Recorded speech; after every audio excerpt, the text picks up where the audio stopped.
அப்போ அவர் சொல்றாரு, நீ இந்த டிகிரியை நல்லபடியாக படிச்சு முடிச்சுட்டு என்னைக்கு அந்த பட்டத்தை வாங்கி கொண்டு வருகிறாயோ அன்றைக்கு உனக்கு ஸ்போர்ட்ஸ் கார், இது என் உறுதி அப்படின்னு சொல்றாரு. பையனுக்கு நம்பிக்கை வந்துருச்சு.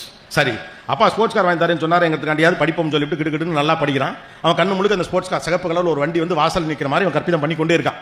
அவன் அந்த கற்பிதம் செய்து கொண்டே இருக்கான். இப்படி தான் அது இருக்கும் அப்படின்னு கணக்கு பண்ணி வர்றான். 3 ஆண்டுகள் 4 ஆண்டுகள் கஷ்டப்பட்டு படித்து முடித்து விட்டு அந்த பட்டத்தை வாங்கி கொண்டு அந்த அங்கியோடு ஓடி வரான்.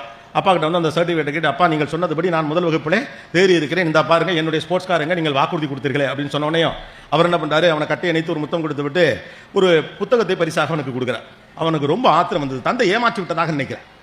என்னடா இவ்வளவு தூரம் கடைசி அவர் சொன்னபடி உழைத்தோம், நம்ம அவர் சொன்னபடியே செஞ்சு முடிச்சுட்டோம், அதை வாங்கி கொடுக்காம என்ன ஏமாத்திட்டானே அப்படின்னு சொல்லிட்டு கோபமாக அந்த புத்தகத்தை அந்த இடத்துல வைத்து விட்டு வீட்டை விட்டு கிளம்பி போகிறான். வீட்டை விட்டு கிளம்பி போனவன் அவன் போயிட்டு ஏதோ பண்ணி அவனெல்லாம் வந்துட்டான். ஒரு 15-20 ஆண்டுகள் அதுக்குள்ள அவனுக்கு திருமணம் ஆயிடுச்சு, 2 குழந்தைகள்லாம் ஆயிடுச்சு. ஒரு நாள் அப்படியே அனாமதேயமாக வீட்டிலே அமர்ந்திருக்கிற போது அவனுடைய பிள்ளை மடியில் ஏறி விளையாடுகிற போது அவனுடைய அப்பாவின் எண்ணம் ரொம்ப வந்து மனசுல உறுத்துது. அப்பா செத்து போயிட்டார். அப்பா அவுட்டு. ரொம்ப வருத்தமா இருக்கு. சை, இந்த மனுஷனை விட்டுட்டமே, ஏதோ ஒன்று ஸ்போர்ட்ஸ் கார் கிடைக்கல, திட்டிருக்கலாம், இல்லாட்டி வெயிட் பண்ணிக்கலாம், நீங்க வாங்கி தாப்பா தந்தா சண்டை கிட்ட போட்டுருக்கலாம், இல்ல அழுதுகிட்டு 2 நாள் கோச்சிட்டு வீட்டை விட்டு வெளியில விட்டு 2 நாள் கழிச்சு திரும்ப வந்துருக்கலாம். இது என்ன மூர்க்கத்தனமான கோபம்.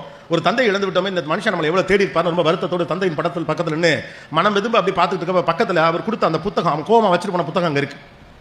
அந்த புத்தகத்தை எடுத்து அப்படியே புரட்டிக்கிட்டே தந்தை நினைவு உருண்டு பார்த்துக்கிட்டே இருக்கான். அப்படியே புரட்டுறான். அப்படியே புத்தகத்தை வரப்ப கடைசி பக்கத்துல பார்த்தா அவர் அந்த ஸ்போர்ட்ஸ் கார் வாங்கினதுடைய பில்லு அதுல இருக்கு. அந்த ஆளு நேரம் அதை கொடுத்து போடா போய் கார் எடுத்துட்டு வரான்னு சொல்லாம அது ஒரு புத்தகத்துக்குள்ள வச்சு கொடுத்துருக்காரு. இந்த முட்டா பையன் அவசரம் கொடுக்க கோவத்தில் போட்டே புத்தகத்தை தூக்கி வீசிட்டு போயிட்டான். ஆனா கடைசி பக்கத்திலே உனக்கு வேண்டியது இருக்கிறது என்றவர் சொல்லுவதற்கு முன்னாக ஓடி போகிறவன் தன்னைத்தானே அதிகமாக கேள்வி கேட்டுக்கொண்டு முடிவுகளுக்கு வருகிறான். இதெல்லாம் எதனால் நடக்குது? முன்னெடுக்கப்பட்ட முடிவுகள். தந்தை ஏமாற்றி விட்டார். கொஞ்சம் பொறுமையா இருந்தா நமக்கு தேவையானது ஆட்டோமேட்டிக்கா கிடைச்சிடும். 2வது முக்கியமான விஷயம், கடவுள் நீங்கள் கேட்பதை உங்களுக்கு பிடித்த வடிவத்திலே கொடுப்பார் என்ற அவசியம் இல்லை, அது வேறொரு வடிவத்திலே உங்களுக்கு கொடுக்கப்படும். அதான் நான் சொன்னேன்.